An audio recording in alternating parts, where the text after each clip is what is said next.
Hey, everybody, the final reason why investing changes in retirement. This is so important. This is the big bad one. This is that change from putting into a portfolio to taking out of a portfolio. And this is the fundamental black and white math that changes it. We have to understand this part of it as we're contemplating retirement and going to start adjusting that portfolio. It's not easy to just wake up and start spending more than you make, right? That's part of the emotional side of this. But let's look at the fundamental side of this. As we go through our life, we have different phases. And when we are saving money, we are taught these rules and the math supports it. The problem is there's no education. There's very few advisors that actually specialize and teach the difference between those pulling out withdrawing years and those putting in years. So let's look at some of this really basic math that we have to understand, okay? We're gonna deposit $100,000 into a mutual fund, okay? We're investing $100,000, that mutual fund tanks, it falls apart, it loses 50%. Okay, we go from 100,000 down to 50,000 by losing 50%. How much do we have if we earn the same 50% right back? So it went down 50%, up 50%. How much money do we have in the account? This is that important math. And half the people that watch this, their eyes go cross-eyed and they get angry and they say, this is a scam, this is terrible, this isn't worth it. What is going on here? How is this possible? If we lost 50% and earned 50%, why don't we have all our money back? That is the math. When you lose 50% of $100,000, you lose $50,000. But when you earn 50% on $50,000, you're only earning $25,000. So although the same percentage, we're using different dollar amounts. And that's the math that we have to understand. And for some of you, that's obvious, of course. Yeah, we get it. We understand that math. But we got to know how that affects us in each phase of our life. So to give us a baseline, look at the preservation years here. If we're taking no money out of this account, we're not putting money into this account. This is just an account we put money in and we're letting it ride. How long does it take us to recover from this? And how much do we have to earn? So let's think about this. We had 100,000, we lost 50%. We have 50,000 now. How much do we have to earn to get back to 100,000 so we break even? Okay. And the percentage that we have to earn is 100%, right? If you have 50,000 and we have to earn 50,000 to get back to the 100, we have to earn 100%. 100% of 50,000 is 50,000. So we have to earn 100%. This is why a lot of people that were in this preservation mode, not putting money in, not taking money out, when 2008 hit, for a lot of people, it took 4 to 6 years to recover if they were just sitting there waiting for it to recover. So it can take some time to recover, okay? So what can we do to help us recover, right? Well, that's what we're taught in our savings years. When we're still putting money into this account, we are actually going to help it. So let's look at this math. If we put 10,000 into this account, how much do we need to earn to get back to 110,000? Because that's our break-even point now. We put in 100, we lost 50%, we only have 50,000. We put in 10, we now have 60,000, but we have to earn enough to get to 110 to break even.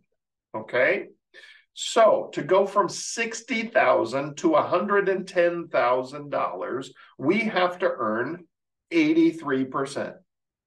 I don't expect people to do that math, but here's what you have to see. Would you rather have to earn 100% or 83%?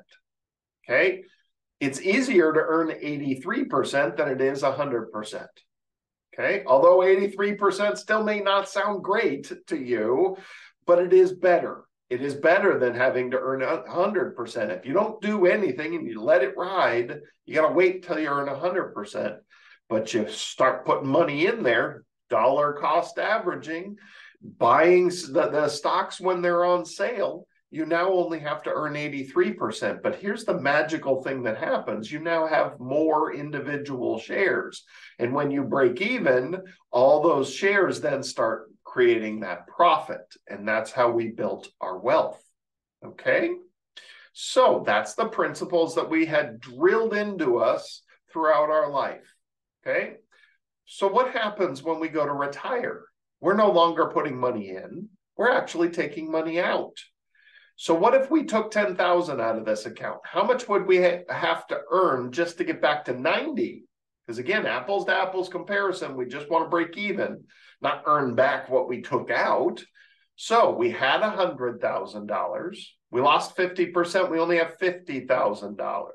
Okay, now we took $10,000 out of there. So we only have $40,000, but we only have to earn enough to get back to 90 now because we took 10 of our money out.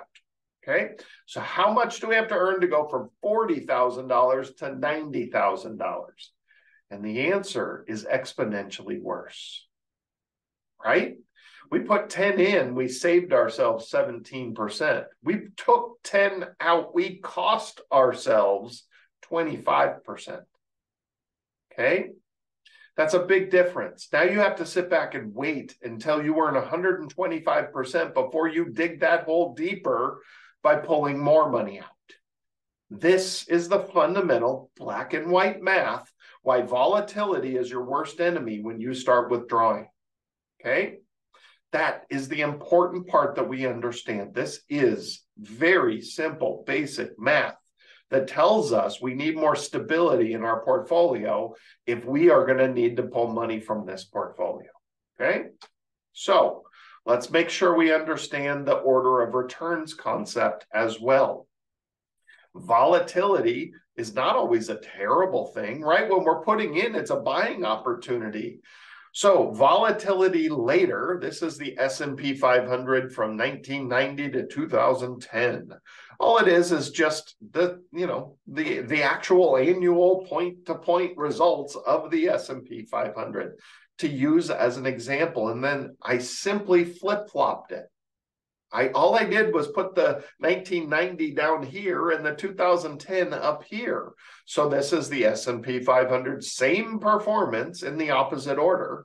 And the mathematical average is 6.25.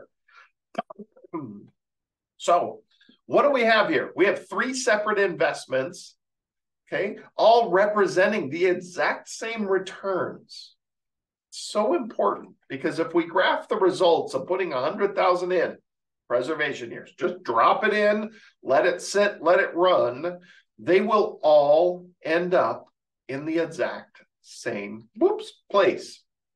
It's so important to understand that the order of returns didn't matter in all your previous years, in your wealth building years, in your preservation years. You pick an investment, you plop it down. It doesn't matter what order it comes. It just matters what it returned ultimately. And in this case, it averaged 6.25%. That's it. 100,000 turned into 357 in every one of these scenarios. But here's the problem. When you go into retirement with the exact same choice facing you, you have now the volatility later choice, the volatility earlier choice, or just the average. It's the same returns. Okay? This is so important. The same returns. There it is. Look at that. That's a great investment. Nothing wrong with this. Look at, hey, all this volatility, we were withdrawing $6,000 a year out of it, and it did just fine. We started with 100. What's wrong with volatility? Who cares what order the returns come in, right? This actually looked pretty good. Had 140,000 left over after 20 years of pulling out 6% withdrawal rate. You got more money than you started with after pulling a 6% withdrawal rate, and you made it through 9/11 and 2008. You should be pretty darn happy with the returns of this investment. It's fantastic. But look at this. That's the exact same investments, right? This is the exact same returns in the opposite order. The green line here fell apart. You're running out of money. Volatility hit you, and it hit you early. And that is the problem. You hit that dip in the road early and you keep withdrawing. When you're withdrawing $6,000 from 60, that's a 10% withdrawal rate. Most portfolios are not going to handle a 10% withdrawal rate. And this didn't. It fell apart. And there you are running out of money. And notice the average means nothing now. It doesn't represent anything because this averages 6.25 and this averages 6.25, but they all have completely different results. So earning 6.25 is not the same as averaging 6.25. First thing to note. If you look at a mutual fund and it says it's averaged 6.25 for the last 10 years, and you see another mutual fund that says it's averaged 12% in the last 10 years, it does not mean that the 12% is better at all. Because if you're going to withdraw $1 from this, you're changing the math. And now the average return doesn't represent anything. We have to know when and how much volatility, which you can't predict, right? That's the scary part about throwing all the money in the stock market and withdrawing from it. It might work. Good 10-year run. It's been working so far. That's wonderful. I don't have a problem with that. It works until it doesn't work because the order of returns at some point is going to catch up to you. And that's where the problems begin. So, $100,000 deposit, you get to pick your investment. Would you rather have 3% fixed, or would you rather have 7% in the S&P 500? No trick question here. 7% is better than 3%. We know that, right? It's obvious. 7% builds more wealth than 3%, no matter what the order returns. Well, what if we start taking money out?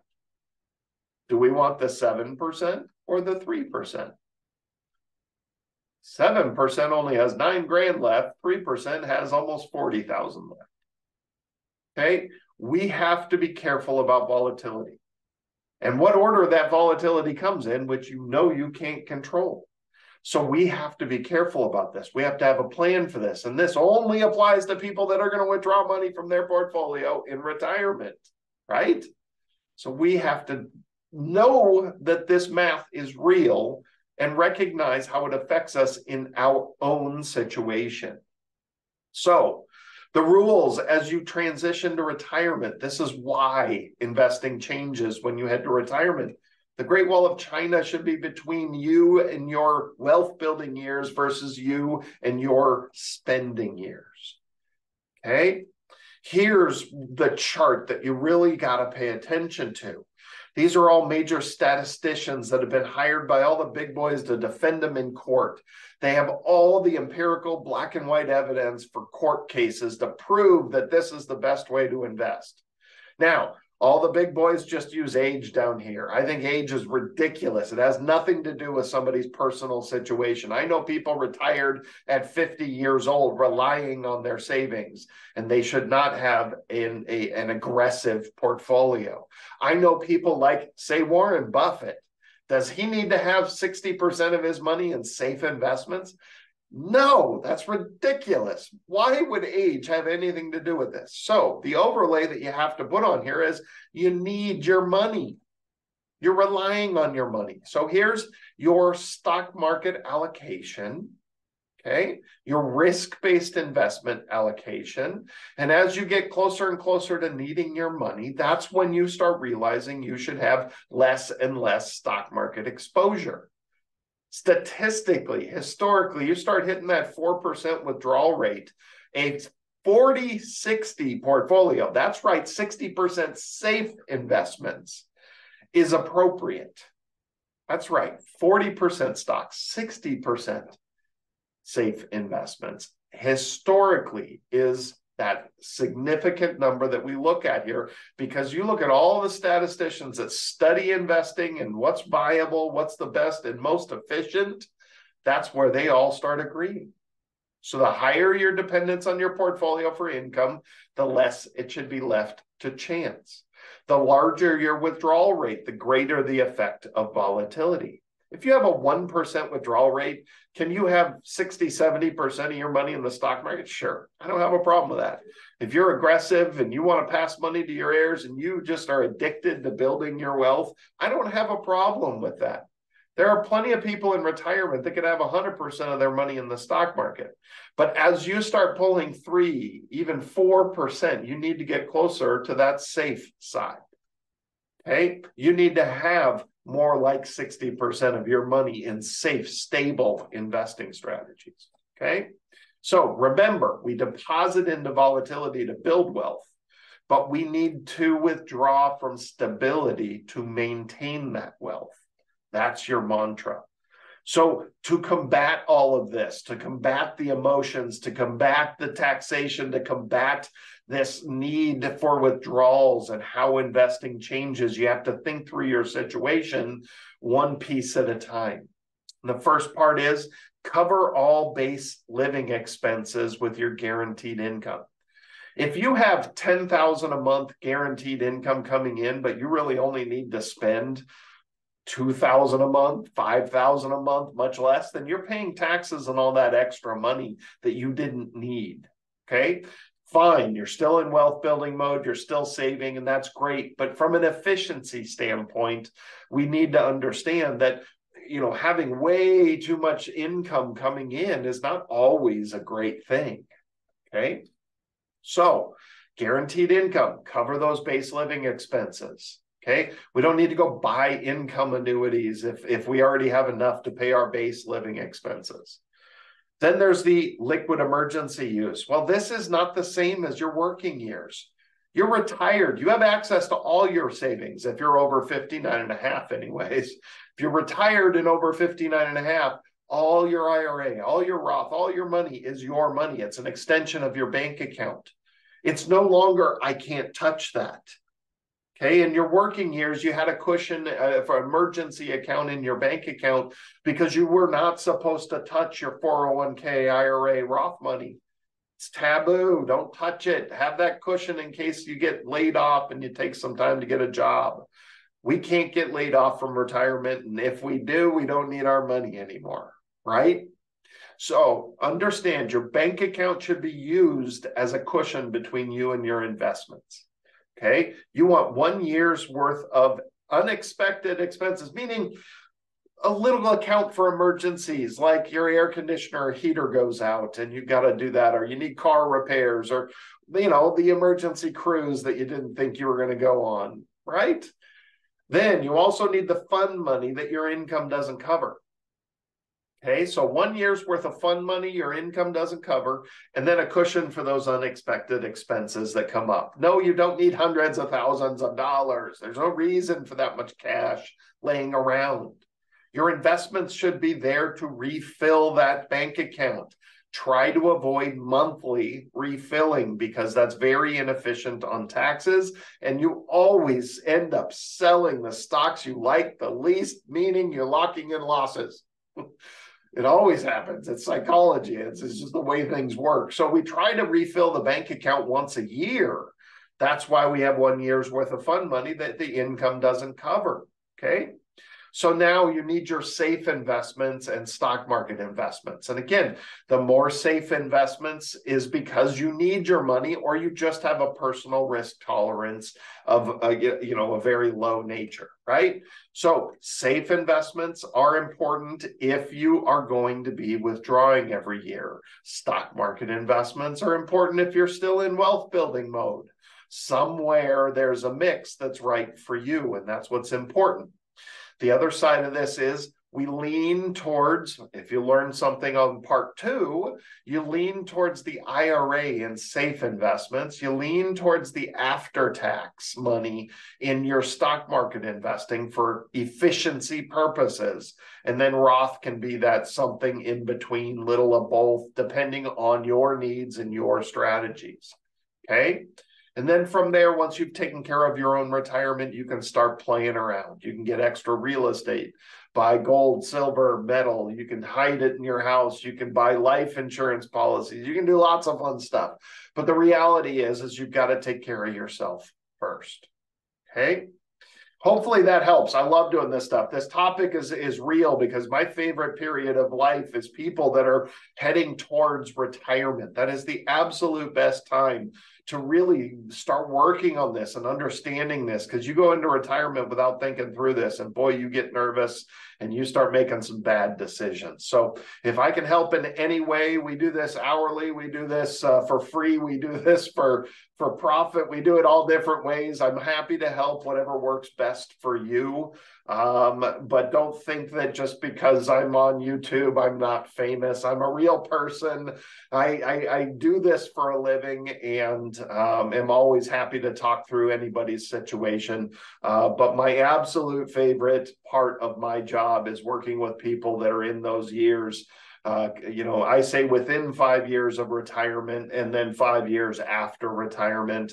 That's when you need people like me to help guide you through this and get you set up for success. So always happy to help out. Give us a call, shoot us an email, and I am here. I will see you next week. I have lots of new stuff coming. I've got some great ideas and a whole bunch of new videos coming for you. See you soon. Thanks again.